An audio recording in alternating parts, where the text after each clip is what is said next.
எண்ணிக்கொள்ளடி என் சின்ன கண்மணி. அத்தியாயம் 24. ஷர்மி அவளின் மொபைலை தேடி மதிமாறன் வீட்டிற்குள் நுழைந்தாள். தனியாக செல்வதற்கு பயமாகத்தான் இருந்தது. இருப்பினும் மதிமாறனுக்கு தான் யார் என்ற உண்மை தெரியாதே, அவனை பொறுத்தவரை நான் கனிகாவின் தோழி, அவ்வளவுதானே என்று தைரியத்தை வரவழைத்து கொண்டு வீட்டின் உள்ளே அடியெடுத்து வைத்தாள். மதிமாறன் கோபத்தில் தனியாக அமர்ந்திருந்தான். வீட்டில் வேலையாட்கள் கூட எவரும் கண்ணுக்கு தென்படவில்லை.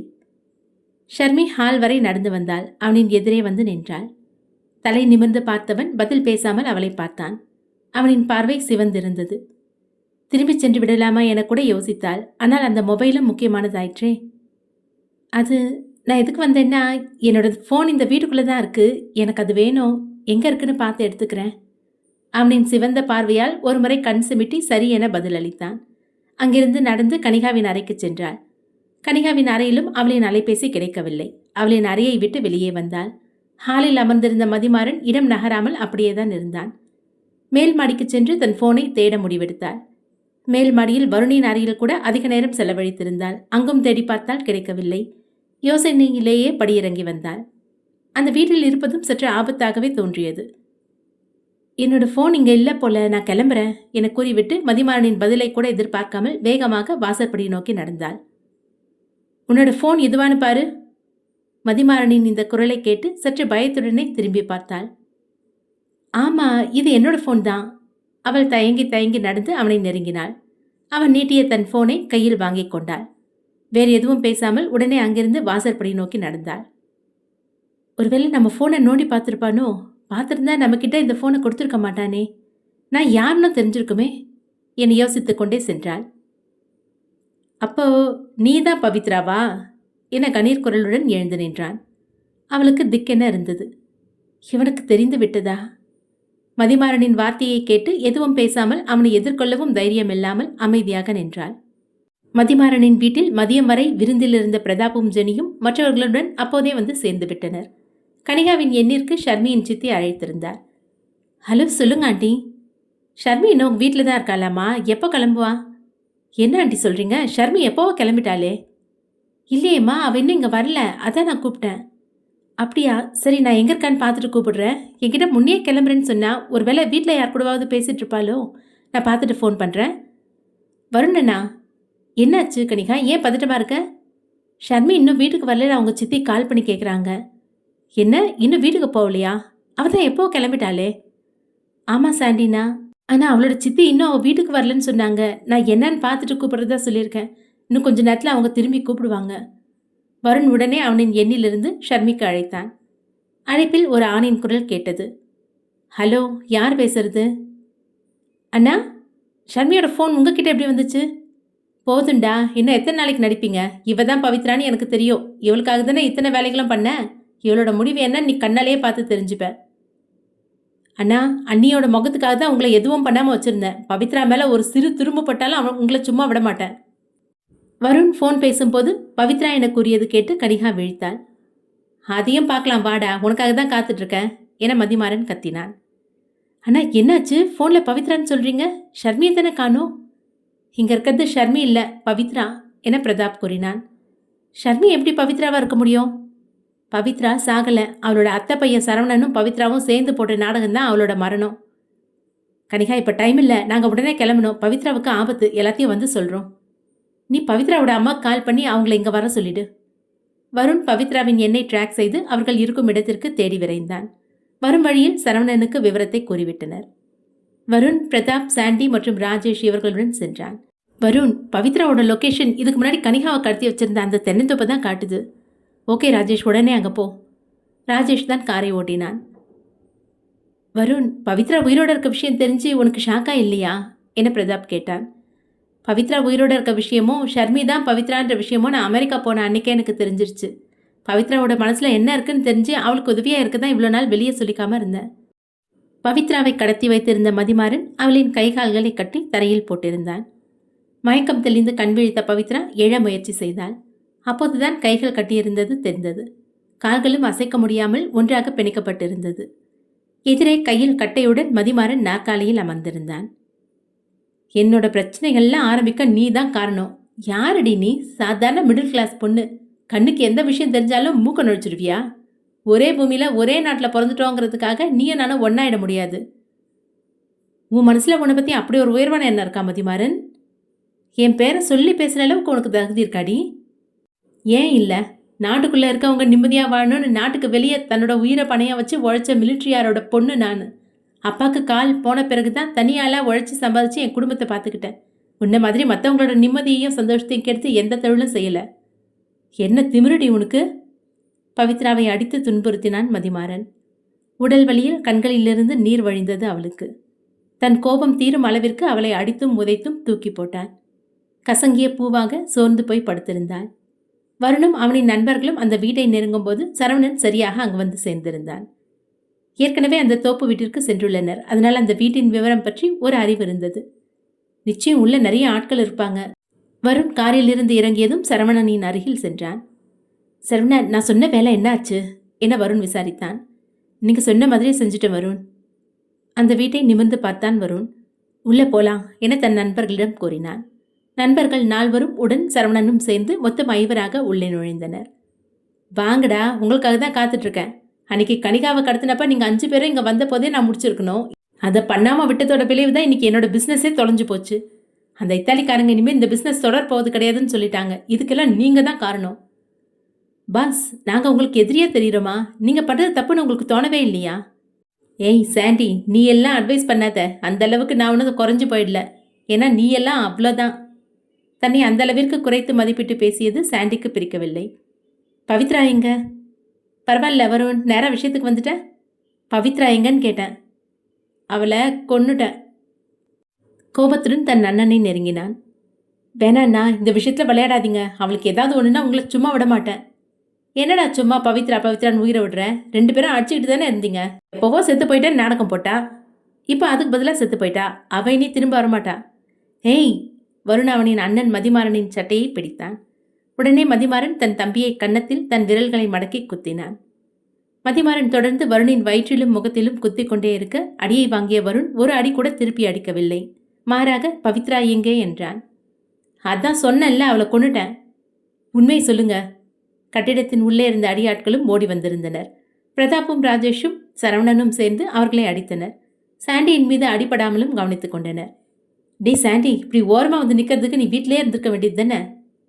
ரொம்ப பண்ணாதீங்கடா. எனக்கு சண்டை போட வரலன்னா அதுக்கு நான் என்ன பண்ண முடியும்? சரிடா, உள்ளே போய் தேடி பாரு பவித்ரா இருக்காளான்னு. சரி. சாண்டி ஒவ்வொரு அறையாக வேக வேகமாக தேட ஆரம்பித்தான். வருண் திருப்பி அடிக்காததால் மதிமாறன் தொடர்ந்து அடித்து கொண்டே இருந்தான். திருப்பி அடிக்கும் அளவிற்கு வருணுக்கு தெம்பில்லை போல என தப்பு கணக்கு போட்டான். ஒவ்வொரு முறை அடிக்கும் போதும் பவித்ராவை பற்றியே கேட்டான். அவளின் பெயரை வருண் உச்சரிக்க உச்சரிக்க இவனுக்கு கோபம் எகிரியது. பிரதாப், வருணுக்கு என்ன ஆச்சு? ஏன் அவரோட அண்ணனை அடிக்காம அடி வாங்கிட்டே இருக்காரு என சரவணன் கேட்டான். இருவரும் சண்டையில் இருந்து கொண்டே பேசினர். எனக்கும் தெரியல சரவணன். இப்படியே போயிட்டு இருந்தா அவன் நிக்க கூட தெம்பில்லாத அளவுக்கு அவங்க அண்ணன் அடிச்சு போட்டுருவாரு. என்னடா சும்மா பவித்ரா எங்கன்னு அவளையே கேட்குற? அவளை அடிச்சு கொண்டுட்டேன். அவளோட உடம்புல இருந்து விழுந்த ரத்தக்கரை இந்நேரம் உறைஞ்சு போயிருக்கோண்டா. வருண் கோபத்தில் கத்தினான். வருண், பவித்ரா இங்கே தான் இருக்கா. ஒரு அறையினுள்ளிருந்து சாண்டியின் குரல் கேட்டது.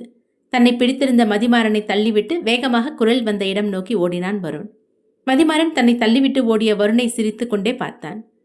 நீ எவ்வளோ முயற்சி பண்ணாலும் அவளை காப்பாற்ற முடியாதுரா என கூறினான்.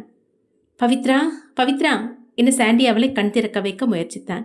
வருணும் ஓடி வந்து பார்க்கும்போது அவள் இரத்த வெள்ளத்தில் மிதந்து கொண்டிருந்தாள். பவி! மயக்கத்தில் ஓரளவிற்கு கண்கள் திறக்க முடிந்தது அவளால்.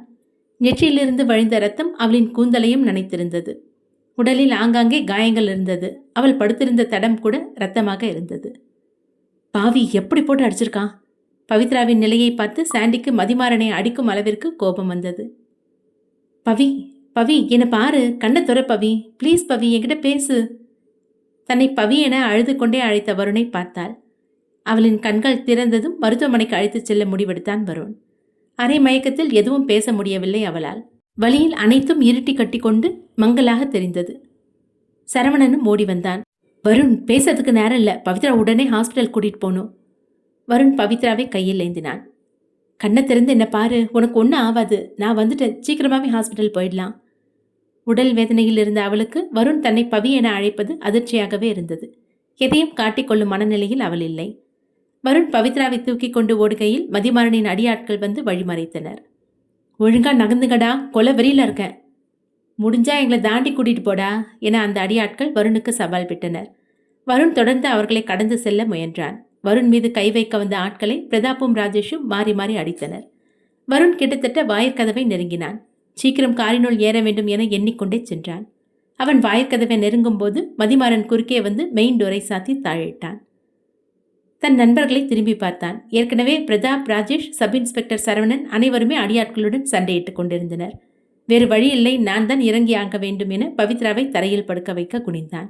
அப்போது சாண்டி வருணின் தோள் மீது கை வைத்து தடுத்தான். மதிமாறன் நக்கலாக சிரித்தான். என்னடா சாண்டி, நீ ஏன் அடிக்க போறியா? கட்டையை ஒழுங்கா பிடிக்கவாவது தெரியுமா அவனுக்கு? ரொம்ப தப்பு பண்ணிட்டீங்க பாஸ். பணத்து மேல இருக்க ஆசையில குடும்பத்து மேல இருக்க பாசத்தை மறந்துட்டீங்க. பவித்ராவை இந்த அளவுக்கு மோசமா ஆக்குனதுக்கு நீங்க தண்டனை அனுபவிச்சே தீரணும். கையில் இருந்த கட்டையை அவனின் நெற்றியில் ஓங்கி அடித்தான் சாண்டி.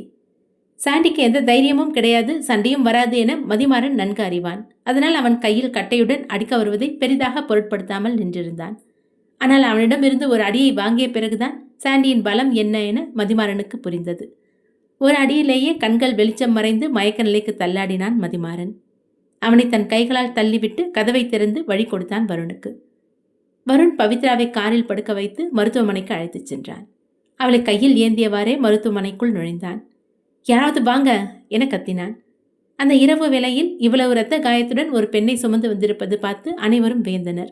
மருத்துவமனை அருகிலேயே இருந்ததால் பவித்ராவை உடனே சிகிச்சை அறைக்கு அழைத்துச் சென்றனர்.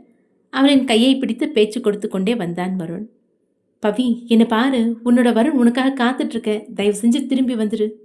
வழியில் இருந்தவள் கடைசியாக கூறிய வார்த்தை வருண். அதன் பிறகு அவளை சிகிச்சை அறைக்குள் அழைத்துச் சென்று விட்டனர். தன் மொபைலில் இருந்து கனிகாவிற்கு அழைப்பு விடுத்து விஷயத்தை கூறினான் வருண். உடனே அந்த மருத்துவமனைக்கு கனிகா, பவித்ராவின் தாய், பிரதாப்பின் அம்மா மற்றும் சாண்டியின் அப்பா அம்மா என அனைவரும் வந்து சேர்ந்தனர். அண்ணா, பவித்ராக்கு என்னாச்சு? மதிமாறன் அண்ணா அவளை ரொம்ப மோசமாக அடிச்சு போட்டுட்டாரு. டாக்டர் என்ன சொல்கிறாருன்னு கேட்டு பார்த்துக்கோ, நான் வந்துடுறேன். இந்த நேரத்தில் எங்கே போகிறீங்க? பிரதாப், சாண்டி, ராஜேஷ் எல்லாம் அங்கே தனியாக விட்டுட்டு வந்திருக்கேன். வருண் அவ்விடம் நோக்கி வேகமாக நகர, அண்ணா சரவணனும் அங்கே தான் இருக்காரா என கேட்டாள். பயப்படாத, அவரை பத்திரமா கூட்டிகிட்டு வர வேண்டியது என்னோட பொறுப்பு. தன் அண்ணனை நன்றியாக பார்த்தாள். பவித்ராவை நினைத்தும் ஒரு பக்கம் கவலையாக இருந்தது.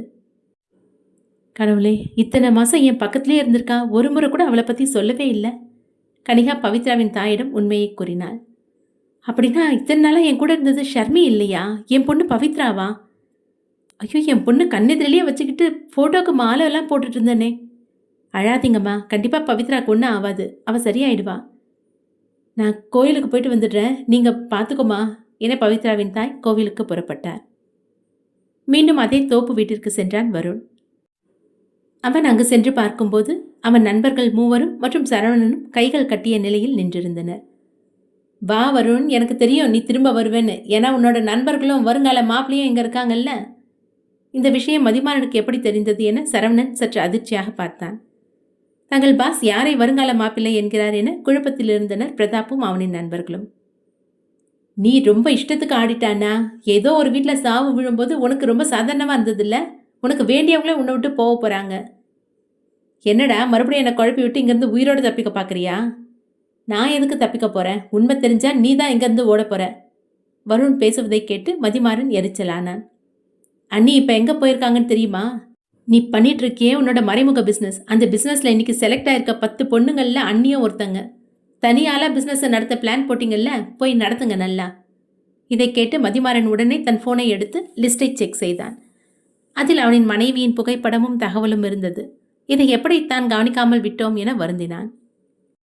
என்னமோ என்னை பார்த்து பெரிய துரோகி மாதிரி பேசுனீங்க. இப்போ எல்லா உண்மையும் தெரிஞ்சு நீங்களே உங்கள் அண்ணியை அங்கே அனுப்பி வச்சிருக்கீங்க. இதுதான் உங்கள் பாசமா? இல்லை, வந்து கவனிச்சுக்கிறேன். மதிமாறன் அங்கிருந்து வேகமாக சென்றான். அவன் சென்றதும் அவனின் ஆட்களும் அவனின் பின்னாடியே சென்றனர். பாஸ், அவங்கள என்ன பண்றது? மதிமாறன் தன் மனைவியை காப்பாற்றும் வேகத்தில் தன் அடியாட்களின் கேள்வியை உதாசீனப்படுத்தி சென்றான். வருண் கைகள் கட்டிய நிலையிலிருந்து தன் நண்பர்களின் கைக்கட்டுகளை அவிழ்த்து விட்டான். வருண், பவித்ராக்கு இப்போ எப்படி இருக்கு? எனக்கு தெரியல பிரதாப், அவளை ஹாஸ்பிட்டலில் அட்மிட் பண்ணிட்டு உங்களை பார்க்க வந்துட்டேன். கண்டிப்பாக அவளுக்கு ஒன்றும் ஆகாது என அவளை மனதில் எண்ணி கூறினான். வருண் பிரதாப்பின் கைக்கட்டை அவிழ்த்துவிட அவர்கள் இருவரும் சேர்ந்து சரவணனுக்கும் சாண்டிக்கும் கைக்கட்டை அவிழ்த்து விட்டனர். அது சரி, உன் அண்ணா பேசும்போது வருங்கால மாப்பிள்ளை இங்க இருக்காருன்னு சொன்னாரே, அது யாரு? சாண்டி கேட்ட கேள்விக்கு சரவணன் சற்று வெட்கம் கலந்த தயக்கத்தை தந்தான். சாண்டி, வீட்டுக்கு போன பிறகு உனக்கு எல்லாத்தையும் சொல்றேன். இப்போ உடனே நாம அண்ணியை தேடி போய் ஆகணும். வருண், நீங்க உங்க அண்ணிக்கு கால் பண்ணி மதிமாறன் அங்க வந்துட்டு இருக்க விஷயத்த சொல்லிடுங்க என சரவணன் கூறினான். ஹாஸ்பிட்டல்ல இருந்து கிளம்பும்போதே அன்னிக்கு கால் பண்ணிட்டேன், அவங்க எடுக்கல. அப்ப டைம் வேஸ்ட் பண்ண வேணாம், சீக்கிரம் நேர்ல போயிடலாம். வருணும் மற்றவர்களும் வேக வேகமாக ஆபரேஷன் நடக்கும் இடத்திற்கு சென்றனர். அதுதான் மதிமாறனின் பிசினஸ் செய்யும் ரகசிய இடம். பெரிய குடோன் போல இருந்தது. அவர்களின் பிசினஸ் வசதிக்காக ஆங்காங்கே செயற்கையாக சுவர்கள் எழுப்பி அறைகள் போல் வடிவமைத்திருந்தனர். மதிமாறன் தான் முதலில் அங்கு சென்று சேர்ந்தான். ஆபரேஷன் செய்யும் நேரம் நெருங்கிவிட்டதால் நேரடியாக சிகிச்சை அறை கதவை திறந்தான். அந்த அறை காலியாக இருந்தது. அடுத்த அறையை திறந்து சோதித்தான். தன் மனைவியின் பெயரை உச்சரித்து கத்தி அழைத்தான். பாஸ், என்னாச்சு என அவனின் ஆட்கள் வந்து விசாரித்தனர். இடியட்ஸ், நீங்க எல்லாரும் என்ன பண்ணிட்டு இருந்தீங்க? இன்னைக்கு வந்த 10 பேர்ல என் ஒய்ஃபும் ஒருத்தி, எதுக்காக அவளை உள்ள விட்டீங்க? பாஸ், உங்க ஒய்ஃப் எப்படி இருப்பாங்கன்னு எங்களுக்கு தெரியாதே என அறியாது கூறினார்கள். இவர்களிடம் பேசி பிரயோஜனமில்லை என மதிமாறன் அடுத்தடுத்த அறைகளை திறந்து பார்த்தான். ஏண்டா, எந்த அறையிலையும் யாரையும் காணோம்? பாஸ், எங்களுக்கு எதுவும் தெரியாது. டாக்டர் தான் இன்னைக்கு எல்லாருக்கும் மேல் மாடியில் ட்ரீட்மெண்ட் நடக்குதுன்னு சொன்னாரு. உடனே மதிமாறன் வேகமாக படியேறி மேல் மாடிக்கு சென்றான். தன் கால் ஷூ தடுக்கி கீழே விழ முட்டியில் அடிபட்டது. அதையும் பொருட்படுத்தாமல் நொண்டி நொண்டி வேகமாக அறை கதவுகளை திறந்தான். அங்கு எந்த அறையிலும் யாரும் இல்லை. கடைசி அறை கதவில் கை வைக்க சென்றான். மதிமாறனின் ரகசிய பிசினஸ் பில்டிங்கிற்கு பிரதாப் மற்ற அனைவரையும் அழைத்து வந்தான். அனைவரும் வேகமாக உள்ளே ஓடினர். மதிமாறனின் மற்ற ஆட்கள் கீழே இருக்க அவர்கள் பிரதாப்பையும் மற்றவர்களையும் தடுத்தனர். பிரதாப், உங்களுக்கும் பாசுக்கும் பிரச்சனை ஆயிடுச்சுன்னு கேள்விப்பட்டேன். நீங்க உள்ள வராதிங்க, அப்புறம் உங்க நிலைமைக்கு வருத்தப்படக்கூடாது என ஒருவன் எச்சரித்தான். டேய், நான் போலீஸ் விசாரணைக்காக வந்திருக்கேன், ஒழுங்கா நகர்ந்துருங்க இல்ல என தனக்கு பின்னால் துப்பாக்கியை சொருகி வைத்திருப்பது போல் நாடகமாடி பயமுறுத்தினான். போலீஸா என ஒருவருக்கொருவர் திரும்ப திரும்ப கூறி அஞ்சி வழியை விட்டு நின்றனர். இவர்களும் கீழ் அறையில் தேடிவிட்டு மேல் அறையை நோக்கி ஓடினர். கடைசி அறை கதவை இவர்களும் திறந்தனர். ஏற்கனவே மதிமாறன் அந்த அறையில்தான் இருந்தான். வருண் என்ன ஆகியிருக்கும் என்ற எதிர்பார்ப்பில் கதவை திறந்தான். மதிமாறன் தன் மனைவியின் கையை பிடித்து அழுது கொண்டிருந்தான். அவள் மயக்கத்தில் படுத்திருந்தாள். கதவு திறந்த சத்தம் கேட்டு அவர்களை பார்த்தான். வாங்கடா, நல்லவனுங்களா? என் குழந்தனோட ஃப்ரெண்ட்ஸ்ன்னு எவ்வளோ பாசம் காட்டினா அவங்க மேல, அவளுக்கு இப்படி துரோகம் பண்ணிட்டீங்க. இந்த இடத்த பத்தி தெரிஞ்சும் ஏண்டா அனுப்பி வச்சிங்க என வருணின் காலரை பிடித்து கோபத்தில் ஆட்டினான் மதிமாறன். அதற்குள் வருண் டாக்டரிடம் சென்று, டாக்டர், என்னாச்சு? அண்ணா என்ன சொல்றாரு? இங்க இருந்த மற்ற பொண்ணுங்கள்லாம் எங்க? எதுக்காக அண்ணி மயக்கமா இருக்காங்க என வருண் தொடர்ந்து கேள்விகளை அடுக்கினான். உங்க அண்ணி இங்க இருந்த மற்ற பொண்ணுங்க எல்லாரையும் நீங்க கிளம்பினதுமே பின்பக்கமா அனுப்பி வச்சுட்டாங்க. வழக்கமா ஆபரேஷன் ஆரம்பிக்கிற டைமுக்கு ஆபரேஷன் ஆரம்பிக்க சொன்னாங்க. என்ன சொல்றீங்க? யாருக்கு ஆபரேஷன் பண்ண சொன்னாங்க? அவங்களுக்கு தான். அப்படின்னா? வருணும் மற்றவர்களும் திகைப்பாக பார்க்க, உங்க அண்ணியோட வாய்க்குள்ள இருந்து ஒரிஜினல் பற்கள் எல்லாமே எடுத்தாச்சு, டூப்ளிகேட்ஸையும் ஃபிக்ஸ் பண்ணியாச்சு என்றார் டாக்டர். வருண் கோபத்தில் டாக்டரின் சட்டையை பிடித்தான். நாங்க என்ன சொன்னோம், நீங்க என்ன பண்ணி வச்சிருக்கீங்க? யாரை கேட்டு அவங்களுக்கு ஊசி போட்டீங்க? என்ன எதுவும் பண்ணிட்டாதீங்க, எல்லாம் உங்க அண்ணி சொல்லி தான் நான் செஞ்சேன். அவங்க சொல்ற மாதிரி நான் செய்யலைன்னா கழுத்து அறுத்துக்குவேன்னு சொல்லி என்ன மிரட்டினாங்க. இதை கேட்ட வருண் ஆச்சரியத்தில் மயக்கமாக இருந்த தன் அண்ணியை நோக்கி திரும்பினான். கண்கள் கலங்கியவாறு டாக்டரின் சட்டையிலிருந்து கையை எடுத்து தன் அண்ணியை நோக்கி நடந்தான். ஏன் அண்ணி இப்படி பண்ணீங்க? எங்க மேல உங்களுக்கு நம்பிக்கை இல்லையா? நாங்க சரியான நேரத்துக்கு வந்துடுவோம்னு சொன்னோம்ல. எல்லாம் உங்களால தான்டா, எங்க வாழ்க்கையை கெடுத்துட்டீங்களே என மதிமாறன் வருணை அடிக்க வந்தான். கன்னத்தில் மாறி மாறி அடித்தான். கோபம் தாங்க முடியாமல் பிரதாப்பும் அவனின் நண்பர்களும் வந்து தடுத்தனர். போதும், நிறுத்துங்க பாஸ். இப்போ கூட உங்களோட தப்பா உணர முடியல. அண்ணி இப்போ இந்த நிலைமையில படுத்திருக்காங்கன்னா அதுக்கு காரணம் நீங்க தான். இந்த இடத்துக்கு வந்தே திருவேன்னு அவங்க தான் அடம் பிடிச்சாங்க. எப்படியாவது முயற்சி பண்ணி என் கணவரோட மனசை நான் மாற்றுவேன்னு சொன்னாங்க. அவங்க இந்த இடத்துக்கு வந்திருக்காங்கன்னு தெரிஞ்சாலே நீங்கள் பயந்து வருவீங்க. அந்த சமயம் உங்களுக்கு எடுத்து சொன்னால் நீங்கள் பண்ணுற தப்பு உங்களுக்கு புரியும்னு நினச்சிதான் நாங்கள் அண்ணியை இங்கே வர வந்துக்கிட்டோம். ஆனால் எங்களுக்கே தெரியாமல் அவங்க ஒரு திட்டம் போட்டுட்டாங்க. உண்மையான இழப்பு எப்படி இருக்கும்னு உங்களுக்கு அவங்க காட்ட நினச்சிட்டாங்க போல. ஐயோ, தப்பு பண்ணிட்டியே, நீ அவசரப்பட்டுட்டியேம்மா. இதுக்கு எந்த மாற்று மருந்தும் கிடையாதே. நான் எங்கேருந்து உன்னை காப்பாற்றுவேன்? நம்ம சுஜி பாப்பா அம்மா எங்கன்னு கேட்டால் நான் என்ன பண்ணுவேன்? நீ இல்லாமல் என்னாலையும் இருக்க முடியாது. இதெல்லாம் உங்கள் 2 பேருக்காக தானே நான் பண்ணேன் என மதிமாறன் கண்ணீர் வடித்தான். தன் மனைவியின் முகத்தை பார்க்க அவள் மயங்கிய நிலையிலேயே இருந்தாள். உண்மைதான், எல்லாம் என்னோட தப்பு. நீ எத்தனையோ முறை எடுத்து சொல்லியும் பணத்து மேலே இருந்த ஆசையினால இப்படி ஒரு பிஸ்னஸை கண்டுபிடிச்சேன். அதுலேயே மூழ்கியும் போனேன். அதனால தான் நான் இப்போ உன்னை இழந்து நிற்கிறேன். சார் அழாதீங்க, நீங்கள் நினச்சா சரி பண்ண முடியும் என டாக்டர் கூறினார். அவர் கூறுவது அங்கிருந்த அனைவருக்கும் எப்படி என சாத்தியமாக தோன்றியது. எப்படி முடியும்? நான் என்ன கடவுளா? காலத்தை பின்னோக்கி கூட்டி போய் இந்த பிஸ்னஸை அடியோட அழிக்க? இல்லை என் மனைவிக்கு போட்ட ஊசியை போட விடாமல் செய்ய வைக்க முடியுமா என்ன? உண்மைதான்டா, நான் தான் தப்பு பண்ணேன். இந்த பிஸ்னஸ் ஒன்று இல்லாமல் இருந்திருந்தா என் மனைவி இப்போ என் கூட இருந்திருப்பா. அப்போ இனிமே மறுபடியும் நீங்கள் தப்பு பண்ண மாட்டீங்கல்ல? தன் மனைவியின் குரல் கேட்டது. அவள் மீதுதான் தலை சாய்த்து அழுது கொண்டிருந்தான். அவளின் குரலை கேட்கிறதே என அதிர்ச்சியாக தலை நிமிர்ந்தான். உனக்கு ஒன்றும் ஆகலல்ல என அன்பாக கட்டிப்பிடித்தான். இது வரைக்கும் ஒன்றும் ஆகல, உங்கள் மனசு மட்டும் மறுபடியும் மாறுச்சுன்னா நான் கொலக்காரியாக மாறிடுவேன் என கண்களை உருட்டினாள். அனைவரும் ஆனந்தத்தில் புன்னகைத்தனர். அண்ணி, கொஞ்ச நேரத்தில் எங்களையே பயமுறுத்திட்டீங்க. இந்த பிளானை பற்றி என்கிட்ட சொல்லியிருக்கலாம்ல. வருண், இந்த உண்மை உங்களுக்கு தெரிஞ்சா உங்களோட நடிப்பு யதார்த்தமாக இருக்காதுல்ல, அதனால தான் சொல்லலை. தன்னை அன்பாக கட்டிப்பிடித்த மதிமாறனை விளக்கினாள். உண்மையா சொல்லுங்க, இனிமே எந்த சட்டவிரோத பிஸ்னஸும் நீங்க செய்யக்கூடாது. செஞ்ச தப்புக்கு போலீஸ்ல சரண்டர் ஆக்கி தண்டனை அனுபவிக்கணும். சம்மதமா? நீ என்ன சொன்னாலும் நான் கேட்குறேன் என மீண்டும் அவளை அணைத்து கொண்டான் மதிமாறன். சரி, நீங்க அண்ணியை கூட்டிட்டு வாங்க, நான் ஹாஸ்பிட்டல் போறேன் என வருண் கூறிவிட்டு உடனே அங்கிருந்து வேகமாக ஓடினான். யாருக்கு என்னாச்சு? எதுக்காக வருண் ஹாஸ்பிட்டல் போறேன்னு சொல்றான்? வருணின் அண்ணி கேட்ட கேள்விக்கு அனைவரும் மதிமாறனை பார்த்தனர். என்ன பண்ணீங்க என அவனை முறைத்தாள். மதிமாறன் கூறியதை கேட்டு கன்னத்திலேயே 2 அறை விட்டாள். அம்மாடியோ, என்ன அடி என சாண்டி தன் கன்னத்தை பிடித்து கொண்டான். அவள் கோபமாக எழுந்து நடக்க ஆரம்பித்தாள். ப்ளீஸ்மா, தப்போட தப்பா இதையும் சேர்த்து மன்னிச்சிடு, இதுக்கு வேற தனியா கோச்சுக்கணுமா என பின்னால் வந்தான் மதிமாறன். அந்த பொண்ணுதான் பவித்ரான்னு தெரிஞ்சும் எப்படி உங்களுக்கு அடிக்க மனசு வந்துச்சு? நீங்க வேற அண்ணி, பவித்ரான்னு தெரிஞ்சதுனால தான் போட்டு அடி வெளுத்திருக்காரு என சாண்டி யதார்த்தமாக வாய் விட்டான். அவளுக்கு மேலும் கோபம் ஏற தன் கணவனை தள்ளிவிட்டு அங்கிருந்து நடக்க ஆரம்பித்தாள். ப்ளீஸ்மா, ஏதோ புத்தி இல்லாமல் கோவத்தில் அப்படி பண்ணிட்டேன். அவளுக்கு ஒன்றும் ஆகாது. எவ்வளோ செலவனாலும் நான் கூட இருந்து அவளை கவனிச்சுக்கிறேன். ப்ளீஸ், கடைசி தப்பா இதையும் மன்னிச்சிரு. மன்னிக்கிற வேலையா பண்ணியிருக்கீங்க? ஹாஸ்பிட்டலில் அட்மிட் ஆகிற அளவுக்கு அவளை போட்டு அடிச்சிருக்கீங்க. மற்றவர்களுடன் உடனே மருத்துவமனைக்கு காரில் கிளம்பினர்.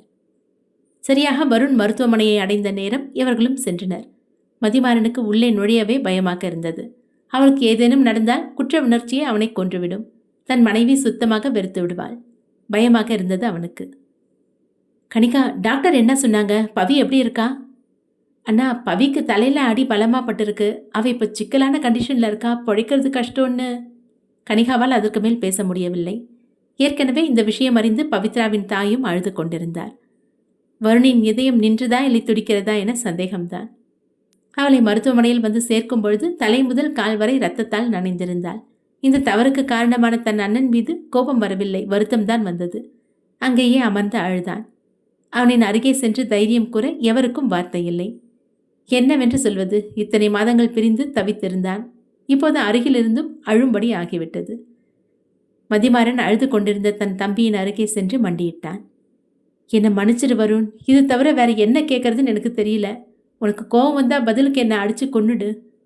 முகத்தை மூடி அழுது கொண்டிருந்த வருண் தன் கை விரல்களை இறக்கி கண்களை மட்டும் தன் அண்ணனுக்கு காட்டினான். உங்களை கொல்றதான் தான் நான் எப்பவோ கொண்டு இருப்பேன். அண்ணன்ற பாசம் இருக்கிறதுனால தான் நீங்கள் திருந்தி அண்ணி கூட சேர்ந்து வாழணும்னு நினச்சேன். வருணின் காதல் கை சேர வேண்டும் என அனைவரும் வேண்டிக் கொண்டிருந்தனர். மருத்துவ அறையிலிருந்து டாக்டர் வெளியே வந்தார். டாக்டர், அந்த பொண்ணுக்கு இப்போ எப்படி இருக்கு? மதிமாறன் தான் முதலில் சென்று கேட்டான். நாங்கள் எவ்வளவோ முயற்சி செஞ்சு பார்த்துட்டோம். இதுக்கு மேலே அந்த கடவுள் மனசு வச்சு காப்பாற்றினதான் உண்டு. யாராவது போய் பேசணும்னு நினச்சிங்கன்னா போய் பேசிட்டு வாங்க. ஐயோ கடவுளே, என் பொண்ணு உயிரோடு இருக்க விஷயத்தை இதுக்கு தான் எனக்கு தெரிய வச்சியா? என் கண்ணு முன்னாடி அவள் சாவறதை நான் பார்க்கணுமா என தலையில் அடித்து கொண்டு பவித்ராவின் தாய் அழுதார். அனைவரின் கண்களுமே ஈரத்தினால் நனைந்துதான் இருந்தது.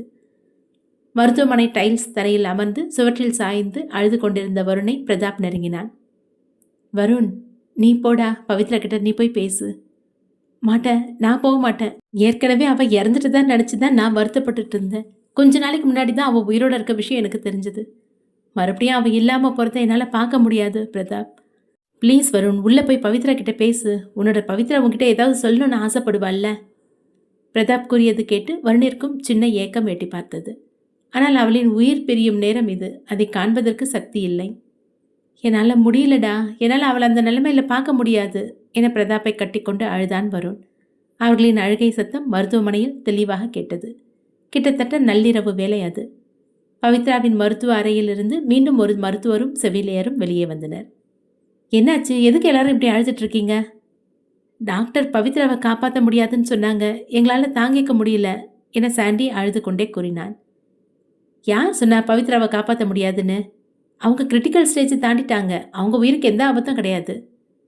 கொஞ்ச நேரத்துக்கு முன்னாடி உள்ளே இருந்து வெளியே வந்த டாக்டர் பவித்ரா கடைசி நேரத்தில் இருக்காங்கன்னு சொன்னாரு. அடக்கடவுளே! Doctor Parasu, doctor Parasu! மதிமாறனிடம் ரிப்போர்ட் கூறிய டாக்டர் பரசு வேகமாக வந்தார். சொல்லுங்க டாக்டர், இவங்க கிட்ட பவித்ராங்கிற பேஷண்ட் பிழைக்க வாய்ப்பில்லைன்னு சொன்னீங்களா? ஆமாம் டாக்டர், என்கிட்ட நீங்கள் தானே சொன்னீங்க அவங்க கடைசி கடத்தில் இருக்காங்கன்னு. ஐயோ, நான் சொன்னது 2ஆம் நம்பர் ரூம் பேஷண்ட் பற்றி.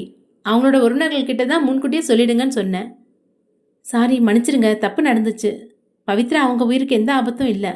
அப்போதுதான் வருணின் முகமே அவன் கைக்குள்ளிருந்து வெளியே வந்தது. அப்படின்னா என் பவித்ராவை பார்க்க போலாமா? தாராளமாக போலாம். டாக்டர் இதை கூறியதும் முகம் நிறைய புன்னகையுடன் கதவை திறந்து ஓடினான் உள்ளே. சாண்டியும் உள்ளே செல்ல பிரதாப் அவனை பிடித்து தடுத்தான். ஏண்டா தடுக்கிற? நான் பவித்ராவை பார்க்க போகணும். இரு, முதல்ல வருண் பார்த்துட்டு வரட்டும். வருண் சென்று பார்க்கும்போது பவித்ரா தலையில் கட்டுடன் மயக்க நிலையில் இருந்தாள். கைகளிலும் ஆங்காங்கே கட்டுகள் போடப்பட்டிருந்தது. எவ்வளோ வேதனையை அனுபவிக்கிறாளோ என உள்ளம் நொந்தான். மெல்ல அவளின் கைவிரலை தொட்டான். தொடு உணர்வை உணர்ந்தவள் லேசாக கண்கள் திறந்தாள். அவளின் விழிகள் திறந்ததும் தன் முகத்தை அருகில் சென்று காண்பித்தான். பவி, இப்போ உனக்கு எப்படி இருக்கு? அவன் விசாரித்தது அவளுக்கு கேட்கவில்லையோ என தோன்றியது. 2 நொடிகள் அமைதியாக இருந்தவள் மெல்ல வாய் திறந்து பேசினாள். அம்மா. அவள் அம்மா என்றதும் இவனுக்கு கொஞ்சம் வருத்தமாக இருந்தது. அருகில் நாம் இருந்தும் அவளின் தாயை தேடுகிறாள். இந்த நிலையில் அவள் தாயின் அருகாமையை விரும்புகிறாள். இந்த ஒரு செயலிலேயே அவளின் மனதில் இவன் இருக்கும் இடத்தை அவன் உணர்ந்து கொண்டான். வெளியே தான் இருக்காங்க, நான் வர சொல்கிறேன் என மெல்ல அவளின் கையை விடுத்து வெளியே சென்றான். என்னாச்சுடா? பவிக்கிட்ட பேசுனியா? பவி என்ன சொன்னா? அவனுக்கு அழுகையாக வந்தது. ஆண்டி, பவித்ரா உங்களை பார்க்கணும்னு சொல்கிறா, நீங்கள் போய் பாருங்க என கதவை திறந்து விட்டான். தன் மகளை பார்க்க வேகமாக உள்ளே சென்றார். வருண் எத்தனை முறை கண்களை துடைத்தும் மீண்டும் மீண்டும் கண்ணீர் வந்து கொண்டே இருந்தது. என்ன ஆச்சுடா? அதான் பவித்ரா கொண்டு இல்லைன்னு சொல்லிட்டாங்கல்ல, ஏன் அழற? இல்லை, நான் பவித்ரா கிட்ட பேசுறதுக்காக அவள் பக்கத்தில் போனேன். அப்போ அவளோட அம்மாவை பார்க்கணும்னு சொன்னா. அவன் அழுது கொண்டே தொண்டை வழியில் பேசுவதிலேயே மற்றவர்களுக்கு புரிந்தது. இவனை விடுத்து அவளின் தாய்க்கு முன்னுரிமை அளித்து அவரிடம் பேச விரும்பியதை எண்ணி வருந்துகிறான் போல. ஆதரவாக அவன் தோலை வருடினான் பிரதாப். வருண் தன் கண்களை துடைத்து கொண்டான். இல்லைடா, எனக்கு ஒன்றும் இல்லை, நான் நல்லா தான் இருக்கேன். பவித்ரா உயிர் பழிச்சதே எனக்கு போதும். பேசுவா, என்கிட்ட பேசாமல் எங்கே போகிறா? இனிமேல் நான் எப்போவுமே அவள் பக்கத்தில் தானே இருக்க போகிறேன். கண்டிப்பாக என்கிட்ட பேசுவா. மருத்துவ அறையில் படுத்திருந்த தன் மகளை பாசமாக தொட்டார் அவரது தாய். பவித்ரா, எப்படி இருக்க? எத்தனை மாதமாக இந்த அம்மா பக்கத்தில் இருந்து ஒரு வார்த்தை கூட உண்மையை சொல்லாமல் இருந்துட்டியே. அவ்வளோ வைராக்கியமா உனக்கு? உன்கிட்ட அன்னைக்கு செத்துப்போன்னு சொல்லி பேசியது என்னோட தப்பு தான். நான் அப்படி பேசியிருக்கக்கூடாது. என்னை மன்னிச்சிரு என கையெடுத்து வணங்கினார். அவளால் தன் தாயின் மன்னிப்பை மறுக்கக்கூட முடியவில்லை. கண்களிலிருந்து நீர் வழிந்தது. பேச முயற்சித்தால் அம்மா என்ற வார்த்தையை தவிர மேற்கொண்டு பேச தெம்பில்லை. கிட்டத்தட்ட தொடர்ந்து 1 மாதத்திற்கு அவளுக்கு மருத்துவமனையில் சிகிச்சை அளிக்கப்பட்டது. உண்பதற்காக வாயை மென்றால் கூட அதுவும் வலியாக இருந்தது. முடிந்தவரை ஜூஸ் வகைகள் கொடுத்து வயிற்றை நிரப்பினர். அவளுக்கு வேண்டியவைகளை வருண் தான் முன் நின்று கவனித்து கொண்டான். அவள் அணிய வேண்டிய ஆடைகள், மருத்துவமனையில் பொழுது போவதற்கு படிக்க புத்தகம் என அவளுக்காக யோசித்து யோசித்து அனைத்தையும் வாங்கி வந்து தருவான். வருண் அவளிடம் பேசுவதற்கு முன்னால் சென்று நிற்கும் போதெல்லாம் பவித்ரா சரியாக முகம் காட்ட மாட்டாள். அதனாலே என்னவோ இவனும் அவளை நெருங்குவதில்லை. 1 மாதத்திற்கு பிறகு பவித்ரா மருத்துவமனையிலிருந்து டிஸ்சார்ஜ் செய்யப்பட்டாள். டிஸ்சார்ஜ் ஆவதற்கு 2 நாட்களுக்கு முன்புதான் அவளுக்கு பேசுவதற்கு வாய் சரியாக ஒத்துழைத்தது. ஆனால் அந்த 2 நாட்களும் அவளின் தாய் அவளை காண்பதற்கு வரவே இல்லை. பிரதாப்பின் தாய் தான் அவளை வந்து பார்த்து கொண்டார். ஆண்டி, என்னோட அம்மா எங்க? உனக்காக வீட்டில் காத்துட்ருக்காங்க. 2 நாளாக எங்கே போயிருந்தாங்க? எல்லாம் உனக்காக தான். கோயிலுக்கு போய் பிரார்த்தனை முடித்து காலையில் தான் வீட்டுக்கு வந்தாங்க. உனக்காக ஆரத்தி தட்டோட வீட்டில் காத்துட்ருக்காங்க. அவள் மருத்துவமனையில் அவளின் அறையில் இருந்து வெளியே வரும்பொழுது வருண் ரிசப்ஷனில் ட்ரீட்மெண்ட்டுக்கான பில்லை கட்டி கொண்டிருந்தான். பில் கட்டியாச்சு, போலாமா? இவள் பதிலுக்கு சைகை மட்டுமே காட்டினாள். மாலை 6:30 மணி இருக்கும். இதற்கு மேல் என்னால் மருத்துவமனையில் இருக்க முடியாது என அடம் பிடித்து டிஸ்சார்ஜ் ஆனாள் பவித்ரா. பிரதாப்பின் தாயும் கனிகாவும் பவித்ராவை கைத்தாங்கலாக பிடித்து மருத்துவமனையை விட்டு வெளியே அழைத்து வந்தனர். நடப்பதற்கு சற்று சிரமப்பட்டால் அதை பார்க்கும்போது வருணுக்கு வேதனையாக இருந்தது. கையால் தூக்கி காற்றில் மிதப்பது போல் அவளை அழைத்து செல்ல எண்ணம்தான். ஆனால் அந்த அளவிற்கு நம்மை அனுமதிக்க மாட்டாளே என தள்ளி நின்று நடந்து வந்தான். அவள் காரில் வரும்போது ஜன்னல் வழியே வேடிக்கை பார்த்து கொண்டே வந்தாள். கிட்டத்தட்ட 1 மாதத்திற்கு எதையும் பார்க்காமல் மருத்துவமனையிலேயே தங்கி தன் உடலை தேற்றியிருந்தாள். வீட்டினுள் நுழையும் முன்னே தன் தாய் ஆரத்தி தட்டுடன் காத்திருந்தார். தன் தாயை கண்டதும் கண்கள் பேச துடித்தது அவளுக்கு. உள்ளே வந்து அவளை ஹாலில் அமர வைத்தனர். அவளது பொருட்களை எல்லாம் அவளுக்கென ஒதுக்கப்பட்ட அறையில் வைத்தான் வருண். இப்பொழுது அவர்கள் இருப்பது நண்பர்களின் வீட்டில்தான். பவித்ராவிற்கு அடிபட்ட நாள் முதல் அவளின் தாயையும் இங்கேயே அழைத்து வந்து விட்டான். ஜெனிஃபர், ஏன் என்னை இந்த வீட்டுக்கு கூட்டிகிட்டு வந்திருக்கீங்க? எங்கள் வீட்டுக்கு போகலாம்ல? இல்லை பவித்ரா, உங்கள் 2 பேரோட பாதுகாப்புக்கு தான் நீங்கள் இருந்தால் பரவாயில்லன்னு வருண் தான் உங்கள் அம்மாவையும் இங்கே கூட்டிகிட்டு வந்தார். அதுவும் நல்லது தானே, எல்லாரும் ஒன்றா இருந்தால் ஒருத்தருக்கு ஒருத்தர் உதவியாக அன்பாக இருக்கலாம்ல. நாங்கள் உங்களுக்கு தொந்தரவாக இருக்கிறோம். தயவு செஞ்சு வருண் முன்னாடி இந்த வார்த்தையை சொல்லிடாத, அவர் ரொம்ப வருத்தப்படுவார் என ஜெனிஃபர் கூறினாள். அம்மா எங்க? நானும் ரொம்ப நாளாக பார்த்துட்ருக்கேன். உன் வாயிலிருந்து அம்மா அம்மான்னு அந்த ஒரு வார்த்தை தான் வருது. அப்படி என்னதான் பேசணும் உன் அம்மா கிட்ட? கிச்சனில் தான் இருக்காங்க, போய் பேசு. பவித்ரா தன் தாயுடன் பேசச் சென்றாள். வருண், இன்னும் ஏன் காத்துட்ருக்க? அதான் பவித்ரா வீட்டுக்கு வந்துட்டால்ல, உன் மனசில் இருக்கிறத சொல்லு. அட்லீஸ்ட் அவள் எப்படி இருக்கானாவது போய் பேசுடா. இல்லைடா. ஏன்? அவகிட்ட பேசவே பயமாக இருக்கு. ஏன், பவித்ரா என்ன உன்னை அடிச்சிடுவாளா? அப்படிலாம் கிடையாது. கடந்த 1 மாதமாக நானும் கவனிச்சிட்டு தான் இருக்கேன். என் முகத்தை கூட அவள் பார்க்கறதில்ல. அவள் மனசில் வேற என்னமோ இருக்குது. இந்த நேரத்தில் போய் என் காதில் சொல்லி அவசரப்பட்டு விருப்பம் இல்லைன்னு சொல்லிட்டான்ல, என்னால் தாங்கிக்க முடியாதுடா. சாண்டி, வருணை வற்புறுத்தாத. பவித்ரா கிட்ட எப்போ பேசணும்னு அவனுக்கு தோணுதோ அப்போ போய் பேசட்டும். அடப்போடா, இவங்க 2 பேரும் தானாக பேசுவாங்கன்னு காத்துட்டு இருந்தா நேராக 60ஆம் கல்யாணம் தான் பண்ணணும். என் அம்மா எனக்கு பொண்ணு பார்க்க ஆரம்பிச்சிட்டாங்க. கொஞ்ச நாளில் எனக்கும் கல்யாணம் முடிவாயிடும். ராஜேஷுக்கும் பொண்ணு பார்த்தாச்சு.